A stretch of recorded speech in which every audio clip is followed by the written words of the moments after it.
How y'all doing? This is Rob Burnham, aka Preacher Man R&B, and this is another episode of Beyond Calibur. We are doing our Session 2 recap. So I'm going to let Josh recap the episode. I'm going to give my little thoughts of how I like the campaign itself. So without further ado. Alright, so Session 2 picked up where our heroes left off, basically on board the ship, heading to their first destination, which is Bordat. And they were training, and we were winding down for dinner and all that before arriving to the city. Once we arrived at Bordat, it was their mission to go into the city and to figure out where artifacts were, as well as try and gather information on Greek history, as well as some of the gods. So while they were in the city, they ended up coming across several different locations, tavern, and there Hercules was able to replenish some of the supplies of the ship that they had used on their journey so far.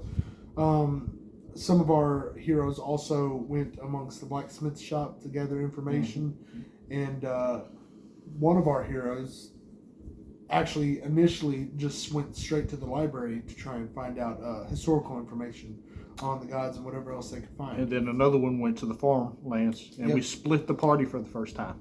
And with splitting the party, everybody knows what goes on there.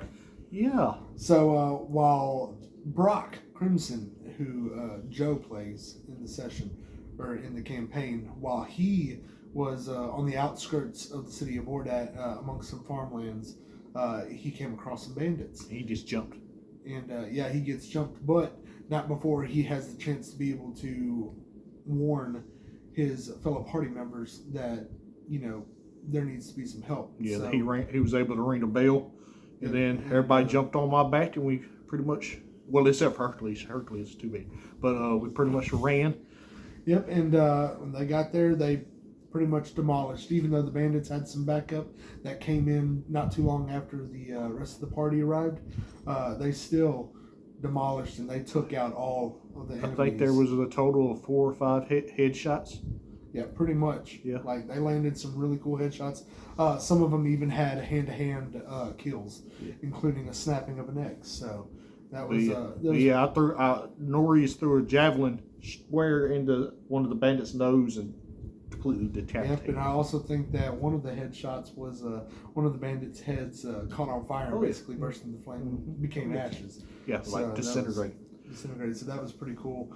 And after that, as they were getting ready to head back to the ship and all that, they came across an elderly woman in the city who ended up, ding, ding, ding, having the amulet of Aphrodite, which is one of the artifacts that our heroes were looking for. So Brock Crimson, Joe's character, was able to persuade the woman that it was a fake instead of the real.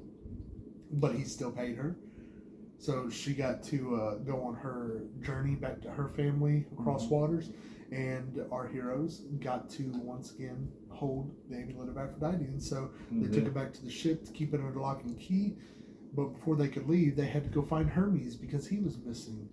And Hermes was found in the city inside one of the, actually probably the main palace, and was told, all the party was told that there was a certain someone that he was having a conversation with that they would meet back on the ship. And of course, when they get back to the ship, they meet none other than, for those of y'all that love Greek mythology, they met none other than Perseus. And if you don't know who Perseus is as far as Greek mythology goes, I challenge y'all to look it up, read on Perseus, because this will not be the last you see him in the campaign. After some words are exchanged, they ended up being told by Perseus that they needed to go to Laguda Falls.